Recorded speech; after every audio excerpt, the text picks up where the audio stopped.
क्रूल्टीज। अगर किसी का पड़ोसी उसके जुल्म से, उसके बुलडोजर से, उसके फैसले से अगर परेशानी के अंदर है, भारत के अंदर हिंदू मुसलमानों का पड़ोसी, मुसलमान हिंदुओं का पड़ोसी है, ये भी इस एतबार से भी देखा जाए तो हमारे मस्जिद पर बुलडोजर चलाने वालों, हमारे घरों को, मदरसे के असातिज़ा के घरों के ऊपर नाजायज कब्जा करने वालों, हम तुम्हारे पड़ोसी हैं, भारतीय तो हैं ही लेकिन पड़ोसी भी हैं। अगर तुमने हमारे प्रॉपर्टी पर, हमारे जमीन पर नाजायज कब्जा किया है तो आज तो हम तुम पर कार्रवाई नहीं कर पाएंगे, क्योंकि जुडिशरी तुम्हारे हाथ में है, नेता तुम्हारे पास है, मंत्री तुम्हारे पास है, डीएम डिस्ट्रिक्ट मजिस्ट्रेट तुम्हारे इशारे पर नाचता है, हम तो कुछ नहीं कर सकते। लेकिन याद रखो, कल कयामत में महाप्रलय में तुम्हारी गर्दन पकड़ेंगे, तुम्हारी गर्दन और तुम्हारे दामन को पकड़ेंगे, उस वक्त तुमको नहीं छोड़ेंगे। इसलिए कि अल्लाह के नबी अलैहिस्सलाम का फरमान है, ला यदखुलुल जन्नह मन ला यामनु जारुहु बवाइक़हु, जालिम जुल्म करने वाला चाहे कोई भी हो, उससे उसका इंतकाम लिया जाएगा। यहाँ तक के फैसला बदल दिया था। एक मोमिन वो होता है जिनके दिल के अंदर अल्लाह का खौफ होता है, हालात कुछ भी आए, बुलडोजर चले के आंधी आए, ज्यादा से ज्यादा घर तोड़ेगा, ज्यादा से ज्यादा हाथ में हथकड़ी डालकर जेल में डालेगा, लेकिन अल्लाह तबारक व तआला के सामने तो हाजिर होगा। उस दिन तो बोलना पड़ेगा, लिमनिल मुल्कुल यौम, अल्लाह कहेगा कि आओ जनाब मंत्री साहब, बड़े बुलडोजर चलाए तुमने, बड़े किसानों के ऊपर थार गाड़ियां चलाई, आज किसकी हुकूमत है? आज कौन गृह राज्य मंत्री है? आज कौन होम मिनिस्टर है? आज का पीएम कौन है? आज का सीएम कौन? गूंग होंगे, ये जुबान गूंगी होगी इनकी, ये तो हाय हाय कह रहे होंगे। वहां पर किसी की गर्दन ऊंची होगी, अगर कोई शान से होगा तो एक कलमा पढ़ने वाला, वो एक टोपी वाला, एक नमाज पढ़ने वाला इंसान होगा। क्यों? अब हमारे हिंदू भाइयों, अगर आपको अपने परमात्मा को हासिल करना है कि नहीं जी हम हनुमान चालीसा पढ़कर परमात्मा को हासिल करेंगे, तो हनुमान चालीसा मत पढ़िए, फिर आप गायत्री मंत्र पढ़, ब्रह्मा सूत्र पढ़ी, श्री गणेशा मंत्र पढ़ी, श्री दुर्गे मंत्र पढ़िया, हनुमान चालीसा नहीं। वो तो एक दूत थे। दूत मतलब वो एक सर्वेंट, किनका? श्री रामचंद्र जी का एक हेल्पर थे। और पूरे हनुमान चालीसा में 7 तारीख को पूरा एनालाइज करूंगा इंशाअल्लाह, हनुमान चालीसा आजाद के अल्फाज में, और इसमें दोनों से क्वालिटी का पता चलेगा, और अजान की इब्तिदा कैसे हुई, उसका क्या मतलब, क्या अर्थ है, वो भी बताऊंगा। लेकिन आज मैं ये बताना चाहता हूं कि जो हनुमान चालीसा है उसमें सिर्फ एक दूत की और एक हनुमान जी की तारीफ की गई है, बस, बाकी कुछ नहीं। बाकी अजान में क्या कहा गया? अजान में किसी इंसान की तारीफ की गई नहीं की गई, सिर्फ अल्लाह के नबी को उसका मकाम बताया गया और अल्लाह तबारक व तआला की तारीफ की गई है। अल्लाहु अकबर, अल्लाहु अकबर, अशहदु अल्ला इलाहा इल्लल्लाह, अल्लाह के सिवा कोई माबूद नहीं। एक है वो डॉक्टर साहब खड़े होते हैं और वो ये कहते हैं कि अजान बुरा क्यों है, बताएं हम आप लोगों को। वो बोलता, मैं नहीं, किसी ने कहा बताइए, कहा कि अजान में क्या बोलते हैं? अशहदु अल्ला इलाहा इल्लल्लाह, हम गवाही देते हैं कि अल्लाह के अलावा, इल्लल्लाह, अल्लाह के अलावा कोई माबूद नहीं है। अल्लाह के अलावा यानी सिर्फ अल्लाह ही की इबादत की जाएगी, अल्लाह के अलावा किसी और की इबादत नहीं की जाएगी। तो उन्होंने क्या फट से क्या कहा कि देखिए, इसीलिए ना गलत है यह अजान, क्योंकि इसमें हमारे परमात्माओं की तौहीन की गई, क्योंकि इसमें कहा कि अल्लाह के अलावा किसी और की भक्ति नहीं करेंगे। तो अपमान हुआ, किनका अपमान हुआ? किसी का अपमान तो हुआ ही नहीं। हम इतना कहते हैं कि हम अल्लाह को मानते, अल्लाह के अलावा किसी को नहीं मानते, उनका अपमान तो नहीं करते। अपमान तो जब होता है जब बुराई की जाए, जब कोई बुराई की जाए तब अपमान होता है, जब कोई ठेस पहुंचाया जाए तब अपमान होता है। जैसे आपके लोग कर रहे हैं, आपके मंत्री और संतरी कर रहे हैं, अपमान करते हैं, मस्जिद के नाम पर अपमान करते, दाढ़ी के नाम पर अपमान करते, टोपी के नाम पर अपमान करते, मदरसों के नाम पर अपमान करते, जलसों के नाम पर अपमान करते। अपमान तो आप करते, अल्लाह इलाहा इल्लल्लाह, अल्लाह के अलावा कोई माबूद नहीं, यानी हम अल्लाह की इबादत करेंगे, तो इसमें अपमान की क्या बात हो गई? अगर अपमान इसमें मानते हो तो फिर मानो एको देवा सर्वभूतेषु गूढ़ः, कि परमात्मा एक है, दूसरा नहीं है। तो दूसरा नहीं है का मतलब हमारा अल्लाह का फिर अपमान हो गया। ये सिर्फ लड़ाने की, ये सिर्फ तशद्दुद की बात। अगर यकीनन आपको परमात्मा चाहिए तो परमेश्वर की प्राप्ति के लिए, परमेश्वर को प्राप्त करने के लिए क्या करना चाहिए? परमेश्वर के स्वरूप का, यानी उनकी सिफत का और उनकी अच्छाइयों का क्या कीजिए? मनन कीजिए। मैं नहीं कह रहा हूं, ये श्लोक के मंत्र कह रहा। हनुमान चालीसा का विर्द नहीं होना चाहिए। जैसे मुसलमान को अल्लाह का करीब होना है तो नमाज पढ़ेगा, कुरान पढ़ेगा। अगर और करीब होना है तो पाबंदी के साथ मुसलमान तिलावत करे तो वह अल्लाह से गोया के बात करता। अगर कोई मुसलमान चाहता मैं अल्लाह से बात करना चाहता हूँ, अल्लाह से करीब में अल्लाह से बात करना चाहता हूँ, तो क्या करेगा? तो उस मुसलमान को चाहिए कि ज्यादा से ज्यादा वक्त बिताए वो कुरान करीम की तिलावत में, कुरान करीम को पढ़ने में, क्योंकि कुरान अल्लाह का कलाम, अल्लाह का फरमान। जब इंसान कुरान पढ़ता है तो गोया वो अल्लाह से बात करता। अल्लाह से बात करना तो कुरान पढ़ी। इसीलिए मैं कहता हूं हिंदू भाइयों को, परमात्मा को करीब करना है तो क्या करना? सत्संगतिर दान, सत्संग कीजिए। सत्संग कैसे होता है?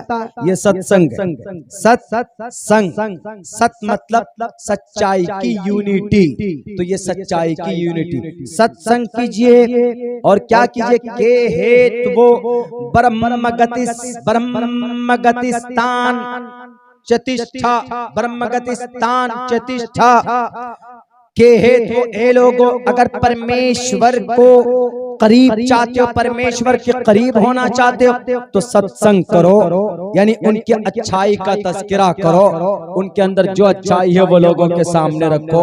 जैसे हम लोग अपने अल्लाह की अच्छाई की तारीफ करते हैं कि अल्लाह क्या है? अल क़हार है, अल्लाह क्या है? अल वदूद है, अल्लाह क्या है? अर रहमान है, अल्लाह क्या है? अर रहीम है। क्यों अर रहमान अर रहीम है? क्योंकि हम अल्लाह की नाफरमानी करते हैं, उसके बावजूद भी अल्लाह तबारक व तआला हमको रोजी रोटी फराहम करता। हम नमाज नहीं पढ़ते, गुनाह भी करते, उसके बावजूद भी अल्लाह तबारक व तआला हमको 2 वक्त की रोटी देता है, खाना देता। शराब पीता है, एक शराबी को भी अल्लाह तबारक व तआला अता करता। इसीलिए अर रहमान अर रहीम।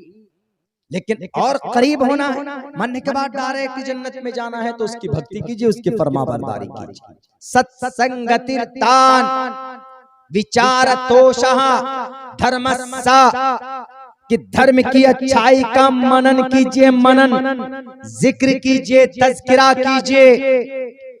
धर्म की को लेकर किसी को हानि मत पहुंचाइए।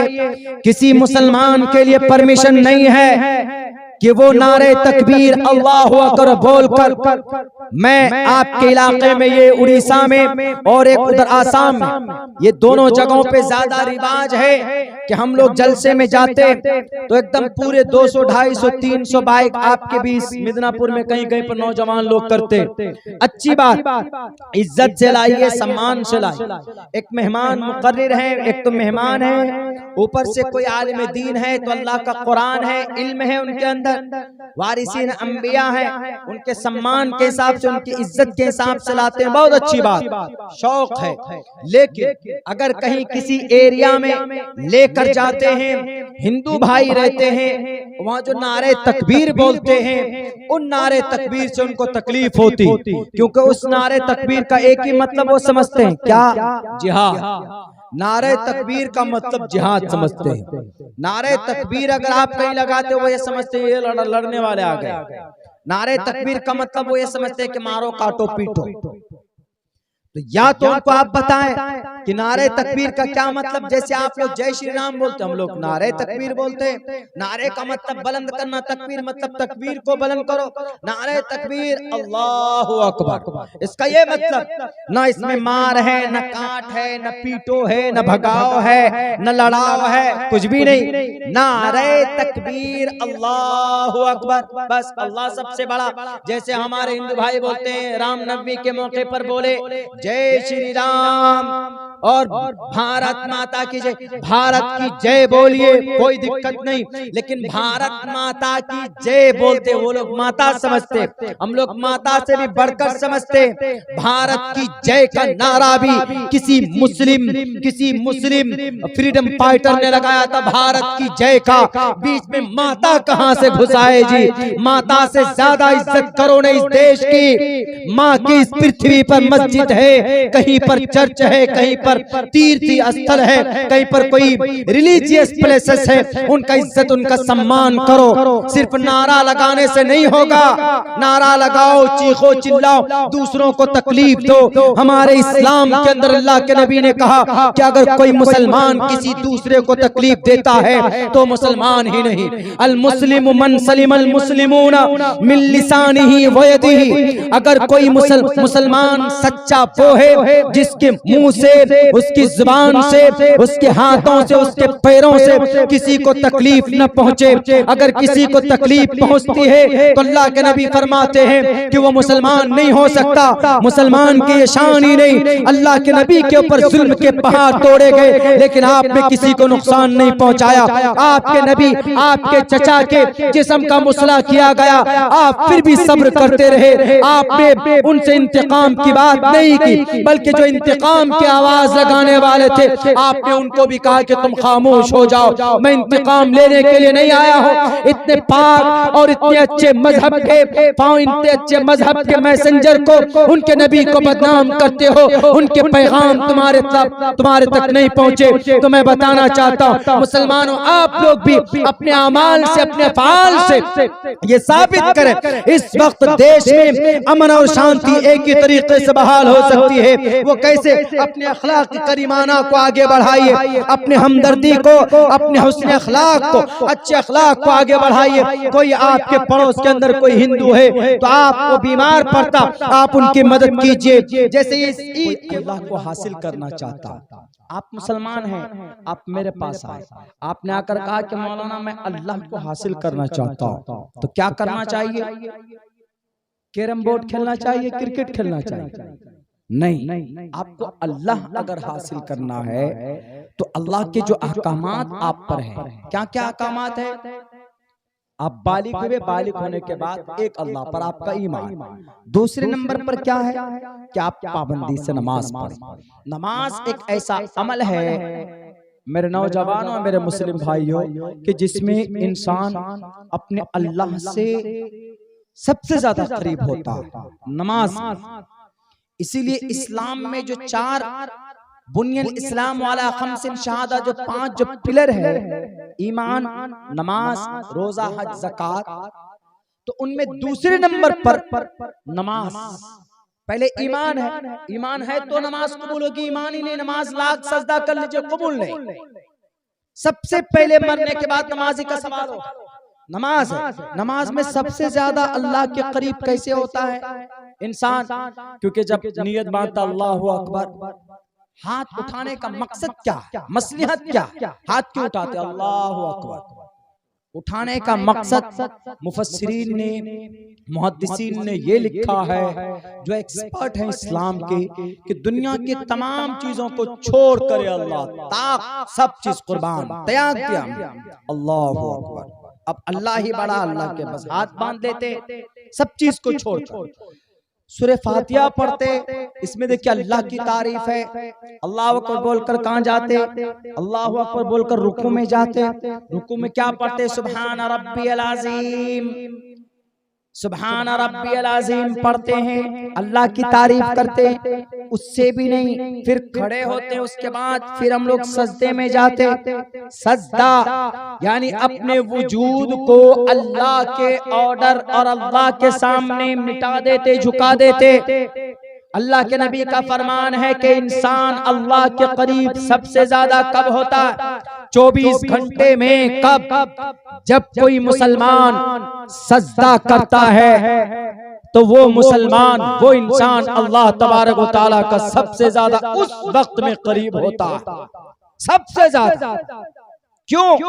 नाक, पेशानी, दोनों हाथ, दोनों घुटने और दोनों पैर के वो अंगूठे मिले हुए होते। 8 हिंदू धर्म में कहा गया 100 अष्टांग से पूजा करो। प्रथमा दार का जीवा दियो दिदियर मुझियते। नमाज है, हमारी नमाज का तज़किरा इस मंत्र में।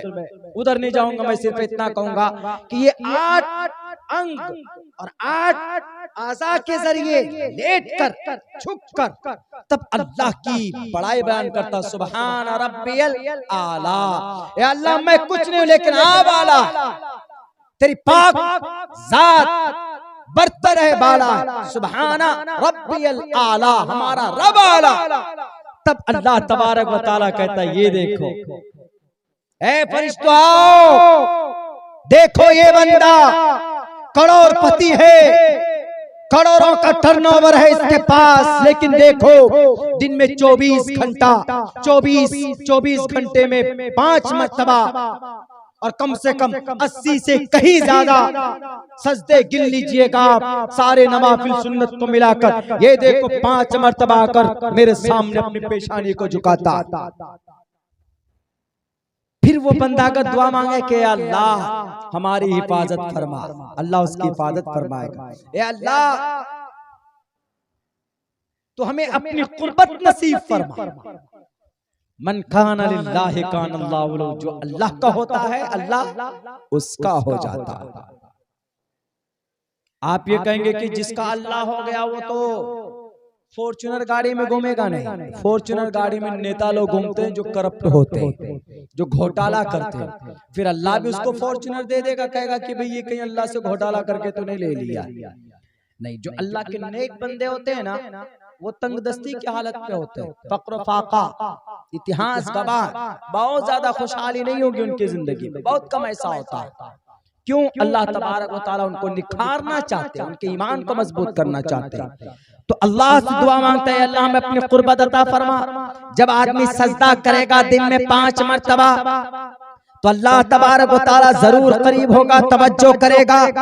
अल्लाह ने कुरान करीम में बयान किया, इन तंसुरुल्लाह यंसुरुकुम व युसब्बित अक़दामकुम, दीन की मदद करोगे तो अल्लाह तुम्हारी मदद करेगा, तुम्हारे कदमों को जमा देगा। ऐसे वक्त में जब तुम्हारे देश में यूनिफॉर्म सिविल कोड पास करने की बात की जाए, यकसा सिविल कोड नाफिज करने की बात की जाए, उस वक्त तुम्हारे दिलों में अल्लाह का डर होगा। इन काफिरों का, इन मुशरिकों का, इन देश के गद्दारों का, देश के लुटेरों का, देश को असंविधानिक बनाने वालों का डर नहीं होगा उनके दिल में, उनके दिमाग में। अंग्रेज ताकतवर थे, अल्लाह वाले थे वो सारे पगड़ियां पहनने वाले, अल्लाह वाले थे वो सारे मदरसों में पढ़ने वाले, अल्लाह वाले थे वो लोग जिन्होंने अंग्रेज के तोपों के सामने खड़े होकर कहा था कि मैं तुम्हारे फैसलों से नहीं डरता हूँ, मैं तुम्हारे फांसी के ऑर्डर से नहीं डरता। ये देखो हमारे संदूक में ये कफन का टुकड़ा लेकर मैं चलता हूँ। ये संदूक खोलकर हुसैन अहमद मदनी ने कोर्ट में दिखाया था और कहा था कि जज डराना चाहता है, कल तक जो फैसला था वही फैसला आज भी मेरा है। मैं एक मुसलमान हूँ, मेरे दिल में मेरा अल्लाह बसता है। तुम जैसे नापाक गलीज तरीन काफिर और मुशरिक नहीं बसता। जज को जो फैसला देना था फैसला दिया, जज ने उनकी जुर्रत को देखकर फैसला बदल दिया था। एक मोमिन तो अल्लाह से करीब आदमी कब होता है? जब आदमी अल्लाह के बताए हुए रास्ते पर चलता। और अल्लाह के बताए हुए रास्ते पर चलने के लिए बहुत कुछ करना नहीं है। 5 वक्त की नमाज पढ़िए, जो हराम है उससे बचिए, जो हलाल है उसको कीजिए। नवाफिल मत पढ़िए, को ज्यादा आपके पास वक्त नहीं तो तहज्जुद भी मत पढ़िए। थक जाते हैं तो आराम से सोइए, इशा की नमाज पढ़कर सोइए। टाइम बे टाइम हो जाता है तो जमात नहीं मिलती है तो आप घर पे भी पढ़िए, घर पे पढ़कर इशा की नमाज पढ़कर सो जाइए। उठकर फजर की नमाज अदा कीजिए तो पूरी रात आपका इबादत में लिखा जाए। कितना अच्छा मौका, कितनी अच्छी अपॉर्चुनिटी अल्लाह तबारक व तआला की तरफ से, लेकिन हम लोग करते नहीं, बहुत सुस्त है। नौजवान तो कान में लीड लगाएंगे, गाना सुने। मेरे नौजवानों, कल कयामत में आपके कान में शीशा, ये कांच पिघला कर आपके कान में डाले जाए कि बहुत डिस्को सुनते हो, बहुत डांस सुनते हो। हम किसी गाड़ी वाड़ी में बैठते हैं, कहीं पे गाना वगैरह अगर चलता है, सच में सबसे ज्यादा सर में दर्द अगर हमको किसी से होता है तो ध्वनि प्रदूषण से या पॉल्यूशन से नहीं होता, गाने से जरूर होता। या हमारे मुगल आजम भाई आपके इलाके में दौरा कराते हैं, वो कभी भी नहीं चलाते, वो खुद भी नहीं चलाते, वैसे भी नहीं चलाते, लेकिन क्यों? आदत नहीं, हैबिट नहीं। हमारे नौजवानों को तो ऐसा है कि घर से बाहर निकलेंगे, जब तक कान में लीड नहीं लगाएंगे, गाना नहीं सुनेंगे, तो उनका कुछ हजम ही नहीं होता। ऐसा नहीं। तो अल्लाह से करीब जो आदमी होगा तो क्या करके होगा? अल्लाह के करीब के लिए नमाज पढ़ेंगे, अच्छे काम करेंगे। जैसे मौलाना यूसुफ साहब ने बयान किया, एक बहुत बड़ी भूल हम लोग करते हैं, वो ये कि दूसरों के हक हुकूक को हम लोग अदा नहीं करते। नमाज नहीं पढ़ेंगे, अल्लाह से दुआ करेंगे कि अल्लाह हमने नमाज नहीं पढ़ी, अल्लाह हमारे इस गुनाह को माफ कर दे।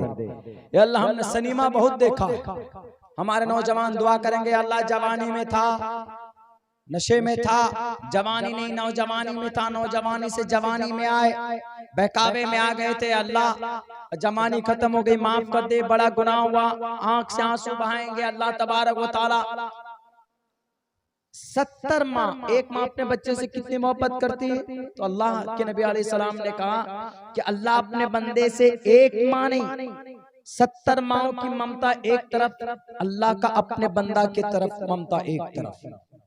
आप आंसू बहाइए, टपकाइए, अल्लाह माफ कर देगा, माफ कर देगा। नमाज नहीं पढ़ेंगे, हाँ, इसका ये मतलब नहीं है कि माफी कर देगा, तो कहीं भी हो सकती है मरने के बाद। नहीं जनाब, हाँ नमाज नहीं पढ़ेंगे, दुआ मांगेंगे, आंसू बहा लेंगे, माफ हो जाएंगे, जन्नत चले जाएंगे, नहीं। अल्लाह तबारक व तआला कभी कभी ऐसा भी है कि कोई मुजरिम होता जेल में डालते, 10 साल 5 साल 7 साल की सजा होती है। तो जो गुनहगार होगा, नमाज नहीं पढ़ेगा, सूद खाया होगा, ज़कात नहीं दिया होगा, रोजा नहीं रखा होगा, हट्टा गट्टा है, जवान है, कहते रोजा क्यों नहीं रखते हो कि ये डोला हमारा कम हो जाएगा, ये हमारा 6 पैक ये 3 पैक पे आ जाएगा।